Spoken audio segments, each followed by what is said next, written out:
Well, I would just start by introducing the co-host today. So we're very excited to have Matthew joining us from London, and also Anders and Ashok will join us in Lund, right? Yep. Yes. So the purpose of this event is to help the global investors to understand innovative startups in SquareNet, but also to help innovative startup in SquareNet to be connected to the global investors. So this event will be hopefully a very intimate discussion for the founders so that they can get to know about venture capital and also how to raise capital from the global investors. So we will start, the first part of the event will be a fireside chat. So me, Anders, and Ashoko, we will be interviewing Matthew and hopefully a little bit more about Matthew. And Matthew will be sharing lots of interesting experiences in the IoT sectors. So thank you, Matthew, for joining us. We will start. Yes. So we will start the fireside chat, but all the founders, you guys are all on the screen right now. Feel free to ask a follow-up questions at the end of the fireside chat. So yeah, Matthew, so you have 25 years experiences of a startup and scale-up, specializing, working and invest in technology startups, especially in the IoT industry. Perhaps we can start by covering your decades of entrepreneurial experiences. So you had a background in computer science and you started your career in the industrial control automation sectors, and you worked with companies like ABB and other multinational corporations. However, you decided to become entrepreneur and started several companies. So would you please tell us a little bit of the companies that you started and what were the problems you were trying to solve? Sure. Out of university, I went into the industrial automation sector. Completely by chance. It wasn't planned in any way. It was my first profession outside of university. And from there, my goal, out of university was to get paid to see the world. So, I wanted to get into a role and a position that took me to different countries, different places, and allowed me to engage in a multifaceted way. And that did this. That led to running my first company for the first 10, 12 years of my career before I started to get into products and building products. And I came back to the UK, and the first company I actually got involved with was a company called Fenestra, who no longer exists. But I joined them as one of the senior leadership team was actually moving to Canada. And they were a bespoke software company that had a few customers, and they were looking to productize. And this was very early. This was early 2000s, so about 20 years ago. And before SaaS was a name in the software industry, we didn't have cloud solutions, so it was very, very early. And they had this product which helped their customers to manage their customers. And they wanted to productize this software. They had some really big customers that they had developed some bespoke solutions for.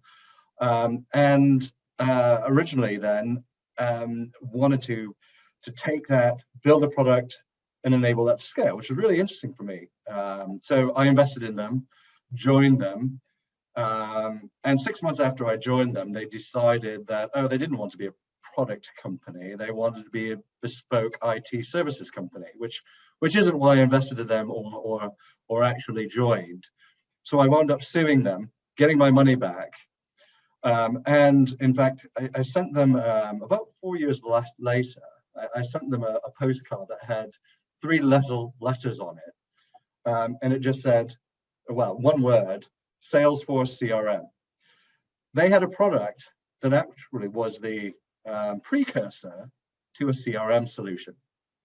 They didn't want to productize it. They thought that they could use it as a CRM and bespoke it to all of their customers. And in fact, when Salesforce came out, introduced their SaaS CRM product, yeah, the rest is history. So a very big missed opportunity from a strategic perspective. Next company was TX3.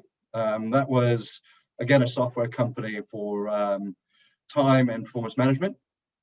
And I actually bought that company, or the assets of that company, out of administration, and then built it up into a company that eventually got sold. So that was my first real software scale-up company, and we had customers. We had about 100 customers in probably about 12 different countries, Europe and the US predominantly, and built that company up and managed to exit it. And that led to Plan-Centric, which I was already working on at the time, which led into to resource management. And resource management at that time, and remember going back into the early mid-2000s, cloud computing had not been coined yet by the analysts. We were still working on hosted solutions. And those hosted solutions were seen as highly insecure, especially by the large enterprise providers, banks, financial services companies, who only wanted to host their own solutions in-house. So there was a real challenge around getting companies to actually to build a SaaS product and to launch these as an enterprise solution into big financial and professional services organizations, because the market just wasn't ready yet. So eventually, and we had customers in both public and private sector, had a huge amount of in local government, had a number of MOD customers.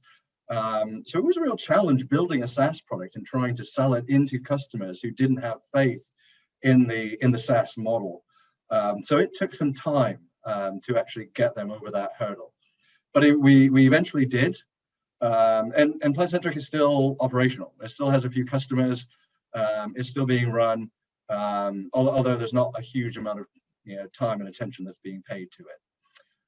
Telepathy was a side project actually before I went into the VC space, and that was an AI machine learning application that for the HR industry, that took your CV and kept your credentials updated by going out to social media and to all of the social channels and pulling in all of the data to a company's HR system, and keeping all of their talent updated automatically. So it was very cutting edge at the time. It worked exceptionally well, but it was more of a trial and error solution that we never launched in the end. But it had some fantastic predictive capability and predictive capability around whether this person actually fit for the role that they were looking for in the organization. So it matched all of their skill sets, kept all of those skill sets updated, skills and capabilities, and matched those with all of the roles that they were looking for. So I worked across quite a few different sectors and industries over my career. Yeah, I can see that, and I'm pretty sure these experiences would be very beneficial to the founders today. But the question is that, like, what made you so passionate about the specifically Internet of Things sector? Yeah, good question. And again, never consciously wanted to go out and say, I want to invest in IoT companies or be in the Internet of Things space. as I mentioned before, my first role was in the industrial sector, building software control systems for large industrial facilities.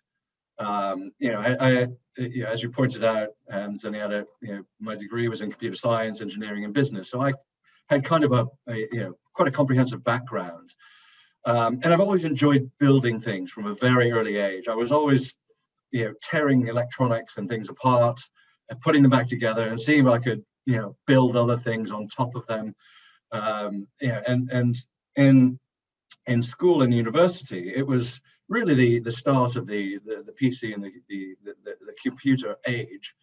And I was fascinated by it, absolutely fascinated by it. And my first role in the industrial automation sector, meant that, I was kind of, making all of this equipment work in the field in big, large industrial facilities in oil and gas, power gen, desalination, chemical, steel, pharmaceutical, you name it. And especially in the oil and gas industry, starting off in your career, I was riding helicopters to work. So, starting off your career riding a helicopter to work on an offshore oil platform, who wouldn't want to do that? So I was all over it. So it wasn't called IoT at that point. Again, analysts hadn't coined it as the Internet of Things. And there were, wires, double and triple redundancy, especially in the oil and gas and a lot of these sectors, wires running everywhere, everything was manual. But even at that time, the thought process was, there's got to be a better way. There's got to be a better way for devices, to communicate, connectivity, optimize processes. But the technology wasn't ready for that yet. So, and it was only over the career and going from the industrial automation space to cloud computing to machine learning and AI. And in fact, my first AI role, there was I didn't get the role actually, but in university, I was vying for a summer internship at a company that was doing AI in the mid-90s. So AI has been around for a long time, but the evolution has really only started to steepen in the last 5 years or so.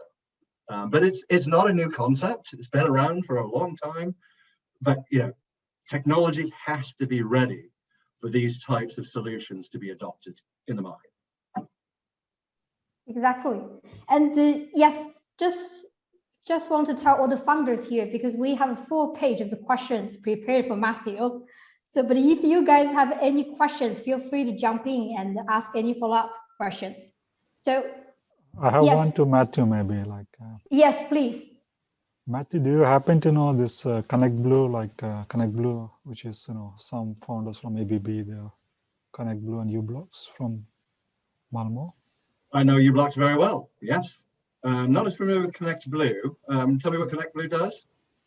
They were the early starters, with adopting Bluetooth for, industrial applications. Okay, all right. And so some from Bluetooth, ABB. Yeah, so like a wire pass, which is more radio communication. So it's Bluetooth communication. Is it longer range, or is it still shorter range Bluetooth? No, I mean, it is a short range, but we also have we still short range. We call it short range. Sure. So more for mesh networking applications. Bluetooth also has a similar mesh as WirePass, because I also work with WirePass briefly myself. So yeah, they have launched new variants of Bluetooth that is sort of longer range and so on. And it's they're testing it in Lund as a city right now. So it's interesting to follow what they are up to. Yes, I will. I mean, I know ABB very well. Now these days it's more connecting with their VC arm than it is on the BU side. But having spent and working with ABB for quite a number of years, I got to know them very, very well. Yep. So was there a question there, just whether I knew them or not? Was there a question there? No question. I mean, it is from Malmo actually. So where they started adapting Bluetooth, the wireless communication for harsh environments. Well, it's certainly, yeah, certainly up and coming area in especially the industrial IoT sector. I'll start with this question. I have several, but one of the questions you mentioned was this first company that you invested in, that you sued. But there was an interesting thing there that I've seen in several companies, and it's you have this consultancy work that brings in money, and then you have the product side that is always losing money. And you saw the potential in the product, and the others wanted the money. Can you talk a little bit more about this conflict and how about it? Yes. It is a big conflict. It is, yes, and it can be used to the best effect. And I can give you an example of that, Anders. And we have an investment in our portfolio at the moment called NVMA. NVMA started life as an industrial IoT consultancy company. They have end-to-end consultancy experience, across, installing machineries, the operability of machinery, industrial machinery, as well as the solutions. The control system, SCADA, PLC, integration of devices, and they saw an opportunity. And they're through and through industrialists, engineers and industrialists. But they saw an opportunity to build a SaaS product around condition monitoring that actually helped to automate a lot of the same processes and functionality that they were seeing customers ask for. So they set off building a standardized product, which wasn't a standardized product. It was a bespoke product that was changed for every single customer to begin with. But after evolution, the bespoke nature starts to turn into a more generic product. And we invested in them in 2017, and now they have two sides to their business. They have two sides of their business where the revenues have been predominantly consultancy driven to begin with. That has funded the development side of the product to get to a SaaS product that now, and the goal is for that SaaS product and the revenues generated from that to outpace the revenues from the consultancy business, and for the consultancy business to actually support the SaaS product. So it is an evolution. The one thing that I will say is that you need to have all of your management team, all the founders on board with this strategy. Because if somebody isn't on board, they will always put more of an impetus on the piece that generates the revenues, not the piece that's generating the future revenues. So everyone has got to be on board. And I'll say that investors have a good way of ensuring that happens, that the SLT members are kept on board with that strategy.